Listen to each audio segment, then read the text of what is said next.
Right now, if you're just not tuning in to this live stream right here, we have a very important guy integral to the community, to the fabric of productive citizens, people that's just, people that need that bowl well in life, man, because they had a little push, a little help. That's who Johnathon Collins is. Yeah. Intelligence over emotions. Now, Johnathon, you got the non-for-profit Intelligence over Emotions. Can you explain what that is again? So, my nonprofit 501c3 is the Intelligence over Emotions Foundation, specializing in EQ awareness and EQ strengthening. What is EQ awareness and EQ? So IQ is cognitive and like your amount of information the brain can retain. EQ is your emotional intelligence, the process the body going through, and just understanding that how you feel is how you may react. That's why we have a lot of reactive situations. It's like somebody at the gas station cut you off and you get the gas pump. Road rage. Yeah, I get to shooting and fighting each other. Man, I got that bad road rage, man. Man, get the fuck out the way, man. Come on, old lady. I swear. Staring at the stop sign. You stop at the stop sign for longer than 5 seconds. But guess what, y'all? I got pulled over last night for that. I got pulled over last night. Cleveland let me go, though. They was like, man, I was around the corner from here. I was like, man, I'm going around the corner to 111. We're going to follow you. You park your car. All right. I parked for about 30 minutes, then pulled back out, you know what I'm saying, straight up and down. I seen you sitting in the driveway. You did? You might have seen me? Yeah, I was sitting there waiting for them. I don't know what they was doing. They was parked in these middle streets like one by one, like they was looking for, it was some kind of dragnet going on, but they was paying attention to the traffic too, I guess, But so you got the not-for-profit, you got, so how long you been at the not-for-profit? So this is actually my second year operating with the juvenile course. I have a partnership with the Cuyahoga County Juvenile Course, Case Western Reserve, and I have the It Takes a Village Healing Circle program where they send me caseloads of students or youth, at-risk youth that are currently going through the juvenile system or in risk or at risk of potentially going. They come through my program and they learn emotional intelligence. They spend 90 days with me up to, the least amount of time they'll spend is 90 days, some probably a little longer. But they come and they learn weekly. We have. Is that at Case Western? No, so I have my own office downtown. Oh, okay. And so I'm looking to relocate, but I have office space downtown on Superior, in the Superior building. And downtown in the Superior building? Suite 616. This is my first year being down, going on a year now. Again. Have they finished renovating that building yet?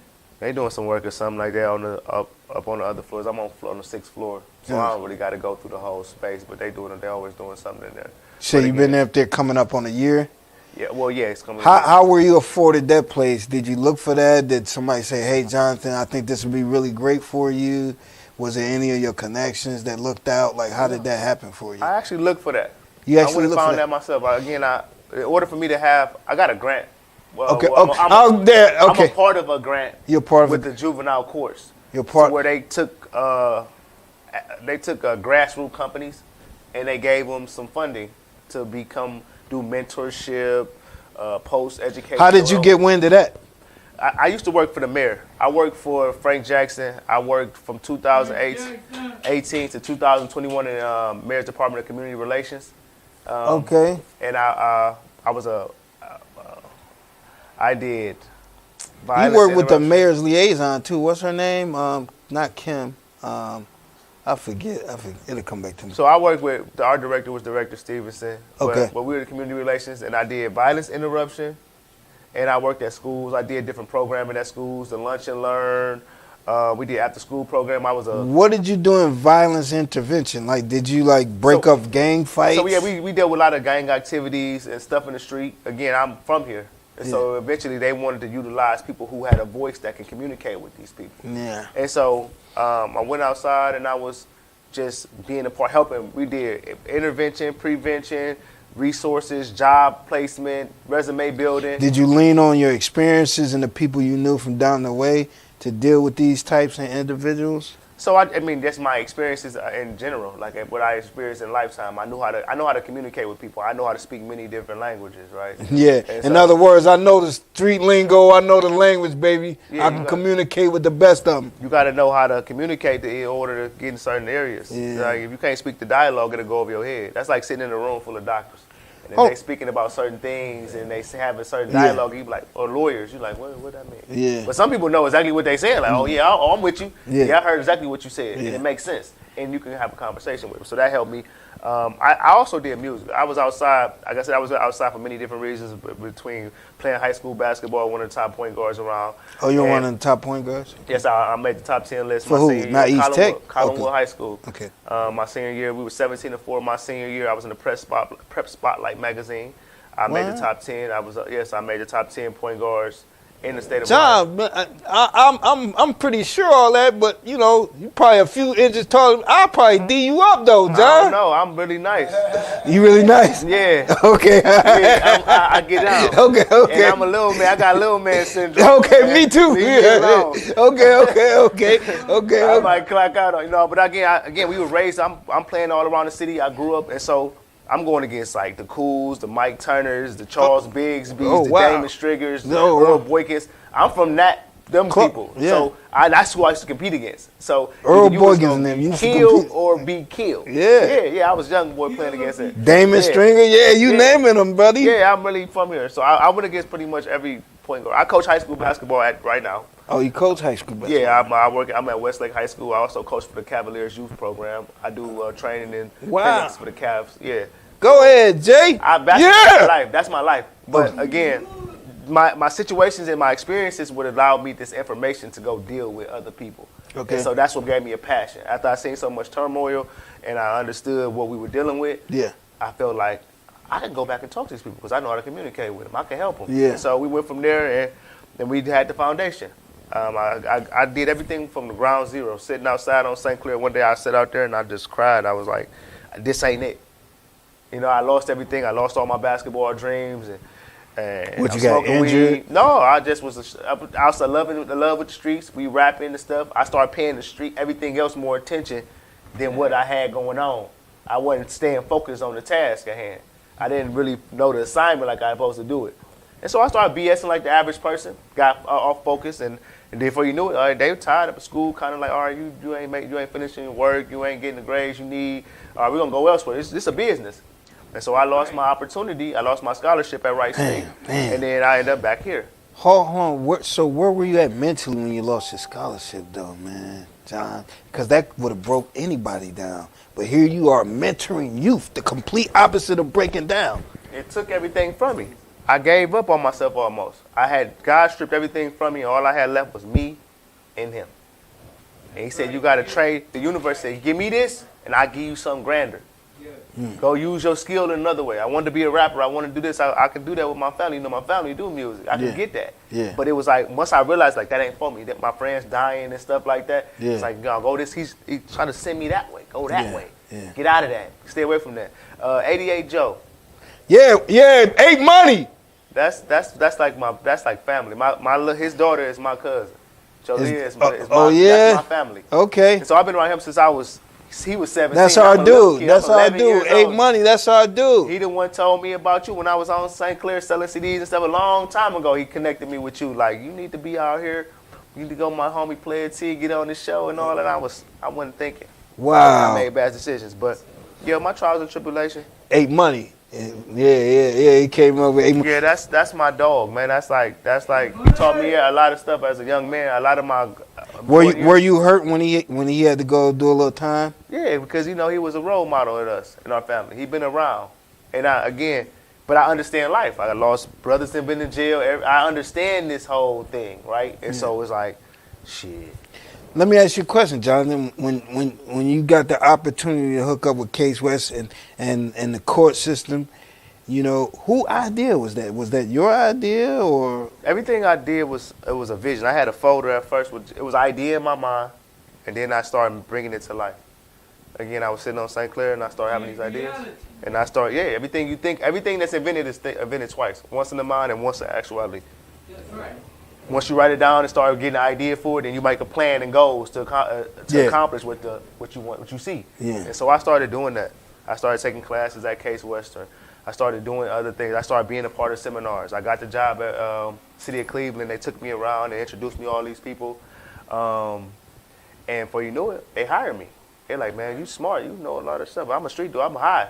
I was smoking weed a lot of stuff. I'm like, I was just a regular person. They're like, man, no, we see what you can do. Come on in here. And it just took off from there. And then I started doing it. So, okay, so when you got that first batch, because that first batch, you said you didn't have 17 children come through your program. The first batch, it was 9, and the second batch was 8. That first batch of 9 children, did you get a heads up on their profiles and what they've been through, or did you have to learn on the fly? They walked through the door and you had to get to know these young people. So they come through the iCase log, and they give me all the information. I get the OBI, I get all the information. Did you get to pick and choose, or it was like, hey, Jonathan, we got these group right here. We want you to work with these group right here. No pick and choosing. No picking and choosing. They send them to me. They feel like this, if they qualify, if they're not a risk or whatever, because, you know, everybody don't qualify for every program. But if they're okay to send to a program, they send me the kids. I try not to judge them off the paper. I get information. But you are hip. Yeah, I get insight on them. Because you got to know how to approach it. Yeah. No, to an extent. But, you know, paperwork can be, they can make it how they want to. Yeah. And they don't really give our kids and our people the fair diagnosis that they need to. That could just be a whole bunch of gibberish of an individual who don't care about you. Right. You know, and so I don't want to be unfair to them. Again, I'm taking this information in. Oh, yeah, he got this, he got this. All right, let me keep that in the back of my mind. But at the end of the day, I'm going to interact with you. What's up with you? How you doing? Right. I'm really going to base everything off of what you do in front of me. Now, I got that information, but let me see who you are first before I start putting this information and creating a narrative, because I can misjudge you. Somebody could have told me something about such and such, and he was this way and all that. They might not even like them. They might have misdiagnosed him. And then I interact with this man, and he not even what they told me. And so now we got a fair relationship, not based off of what's that hearsay. That's that he say, she say. That get you killed in the streets. I sense you took pride in that. Like, yeah, I got that jacket, but they're in front of me now. I can help them, regardless of what they had going on. I can help them. Yeah, I had a kid. I had a new mentee just the other day, Tuesday, and that's one of my spills. I tell them, I got your information in here, but I haven't read it. I like to know who you are. Oh, you first. Tell them that? Yeah. I sat down with him and his mom, and I said, I got a write-up about you. I got all this. I know you cursed your mom out. I know you slapped your grandmama, and they kicked you out of the house, and you start stealing out of Walmart. I didn't read it, though. Some of it, I don't read it, because until after I meet you, then I be like, all right, let me go through this. And I started learning a little stuff. It was a person that I didn't even know they had just got out of jail.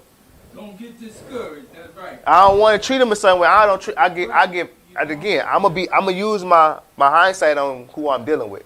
Right. But I'm not gonna predetermine or prejudge nobody, because because somebody don't like them or that somebody has this diagnosis of them don't mean that's how I'm. Were you nervous that first batch of kids? Because you got to make an impression. You want to make an impact. You want to make a change in people's lives. This is your first opportunity. You at the new spot in the Superior building downtown. They walking through the door. Were you a little nervous? Yes. He admitted, we love this guy.